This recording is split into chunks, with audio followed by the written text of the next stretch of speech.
Hello YouTube pipers, Double O Pipe here, aka Rick, getting some velvet prepared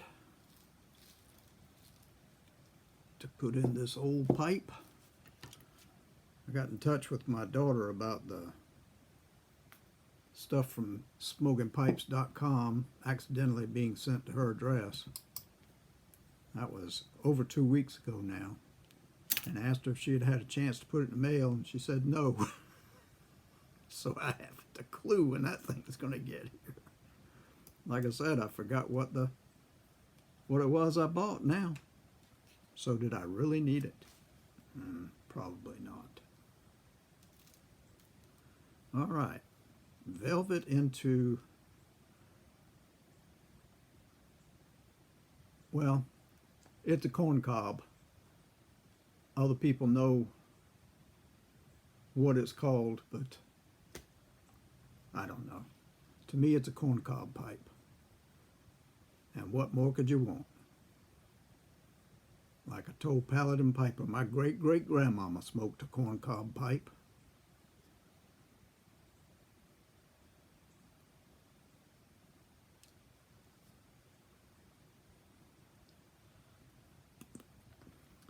So there you go.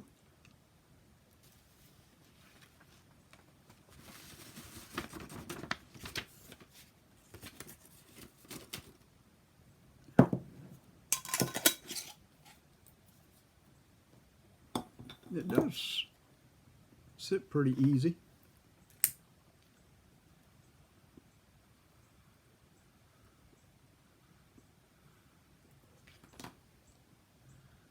We've been having some beautiful days here.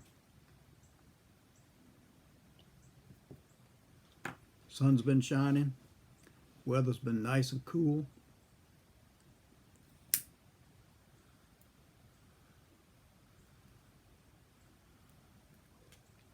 We've had an outrageous acorn drop off these oak trees. Can't walk anywhere without the crunch crunch.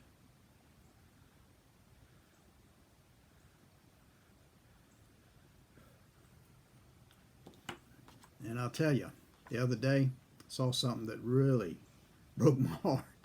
I saw a hawk flying off to its tree with a poor squirrel in its claws. That just broke my heart. As much as I'm not crazy about squirrels, I hated to see that. And I know it's all part of nature and everything, but I don't know, I guess I just imagine myself being that poor squirrel.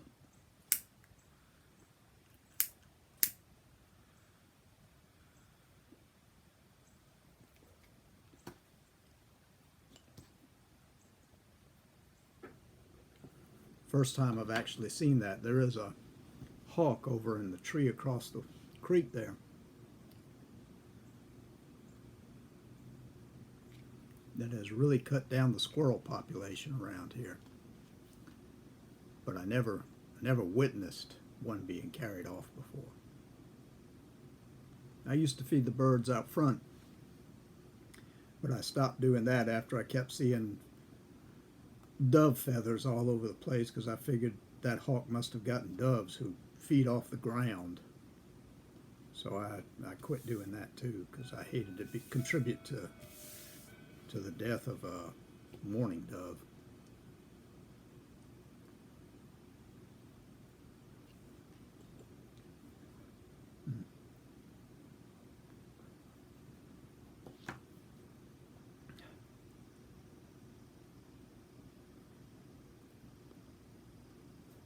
I don't know if any of you people remember, probably not, because it was a very long time ago, the pink and black craze. Boys were wearing shirts, black shirts with heavy pink stitching around in different places, the collar, the pockets, and black slacks with heavy pink stitching down the seam on the outer seam.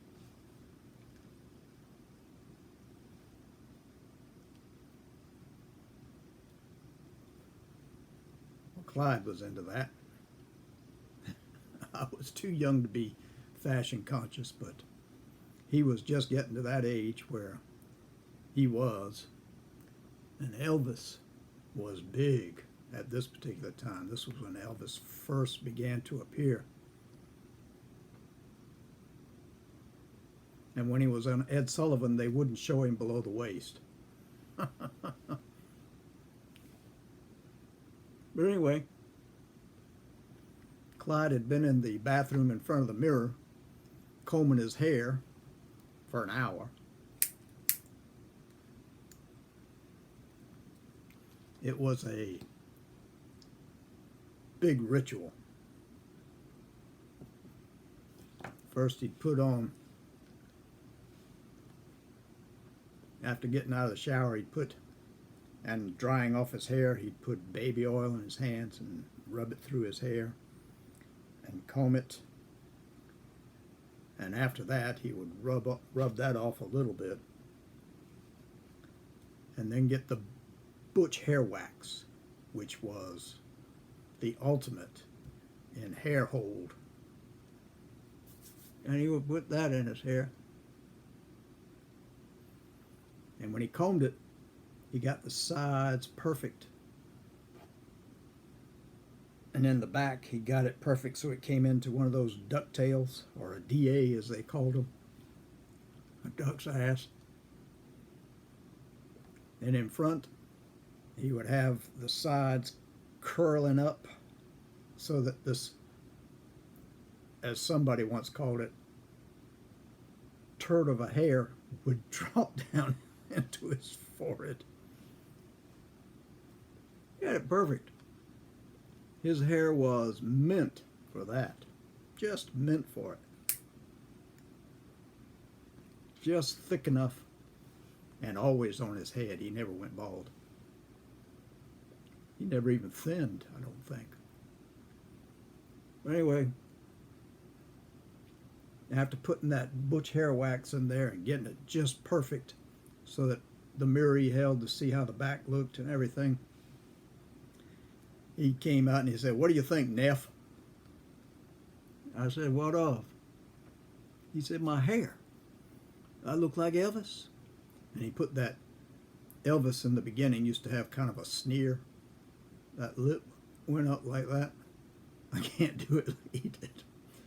But he had that lip up like that and started singing, "Love me tender, love," and all that. And I said, yeah, you look like Elvis now, and you sound like him too.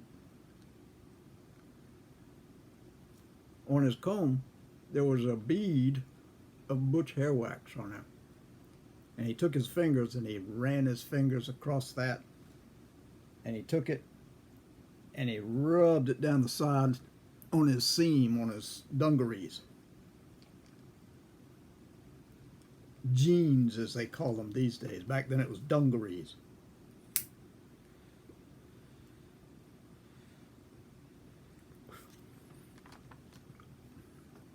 I said, "What in the world did you just do?" And he said, "I'll show you what I just did." He rammed his finger up his nose. And he said, "You see that policeman up the street?" And I looked back and I said, "What policeman?"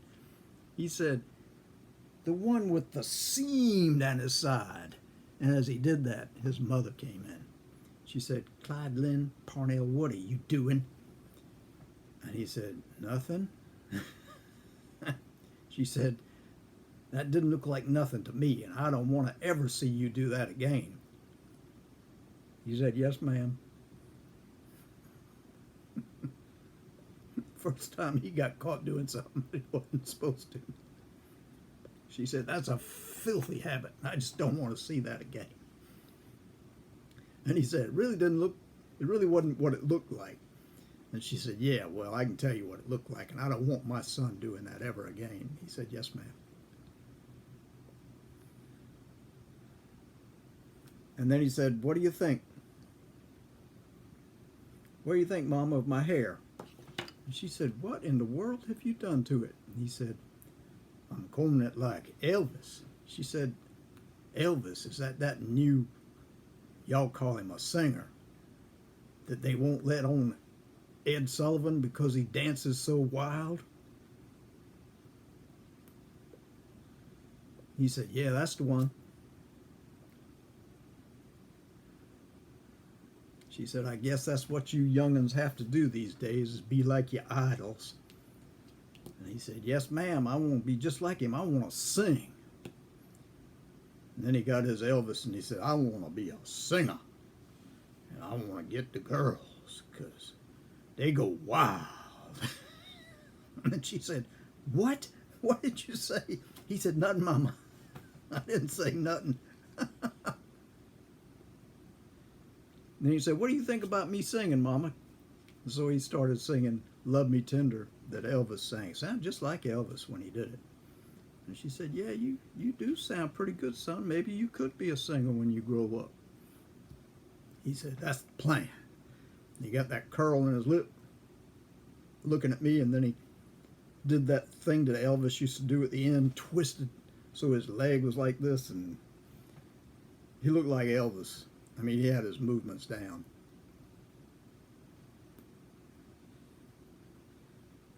She said, yeah, you can sing pretty good, but you can leave those movements out of it. He said, yes, ma'am. And she said, I'm going back in here to finish cooking. You boys stay out of trouble. And just then there was a knock on the door, and I said, I'll get it. And I ran to the front, and it was his paper route. Papers. He delivered every evening. Excuse me.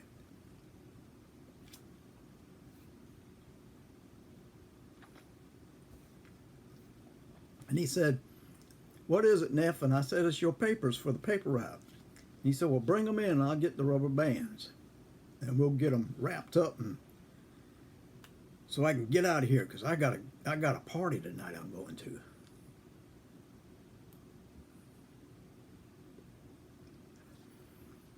So I picked him up by the string.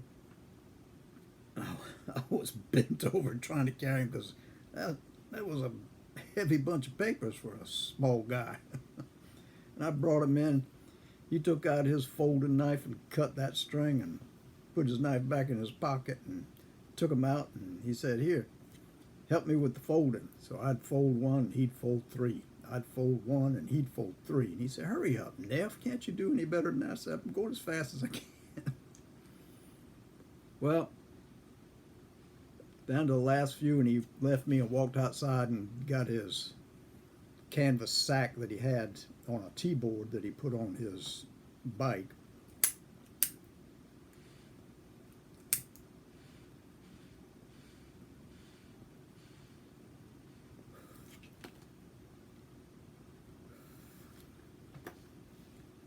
Brought it back in and started stuffing them in. He said, aren't you finished yet, Neff? And I said, I got the last one here, and wrapped it up, and I gave it to him, and he found just enough space to squeeze it in, and it was a tight fit. I mean, that canvas bag was just stuffed. Nothing else could go into it. And he picked it up, carried it out to his bike, put it on the handlebars. Said, I'll be back later. I said, all right. About 2 hours, he came back.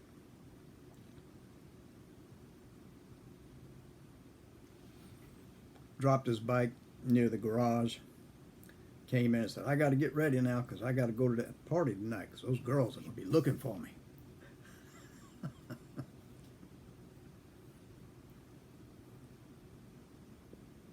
So he went in and washed off a little bit, and then he went to his room and he put on his black shirt with pink stitching and his black slacks with pink stitching down the seam on the outside.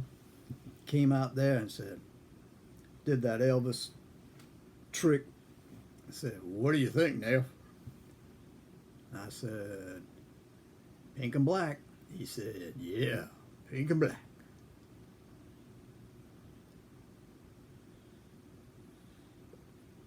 And the grandma came out and he said, what do you think, Mama?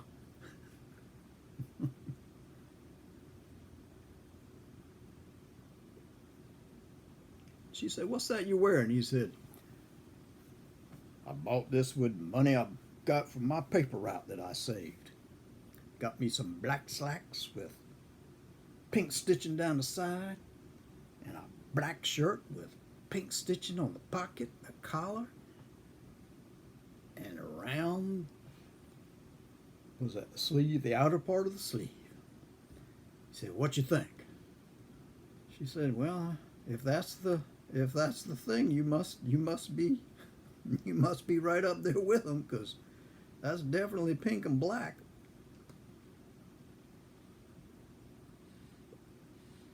He said, "Yes, it is. Yes, ma'am, Mama. That's pink and black. And now I'm going to a party, and I'm going to get those girls to go to screaming when I sing."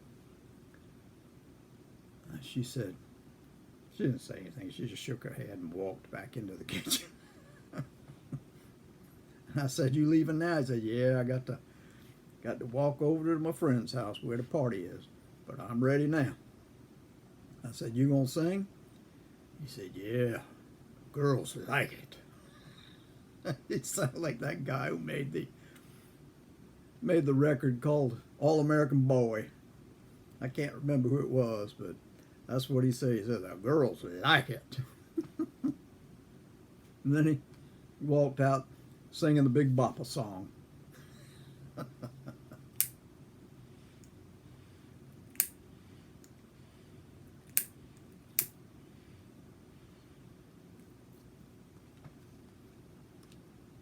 He was something. He was something. And I tell you, the girls did like him. I mean,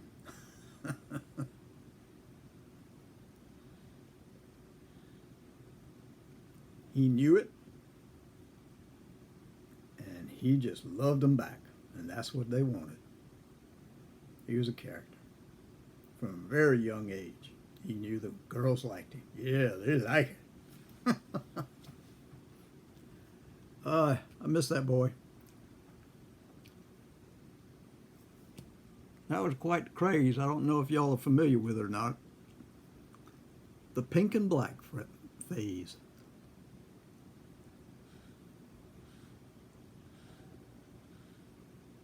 Well, I got up this morning, went to watch some YouTube folks, and YouTube told me, "You got an ad blocker. Either you get rid of your ad blocker, or you're going to have to pay a monthly fee to use YouTube." Because we need our ads, and your ad blocker's just blocking them. So we're going to block you, which they did. I can't use YouTube on my computer anymore.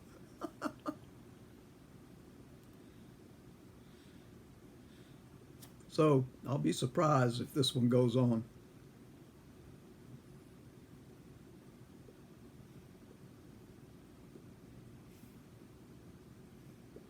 Haven't had any problems with the iPad because the ads do come up on the iPad.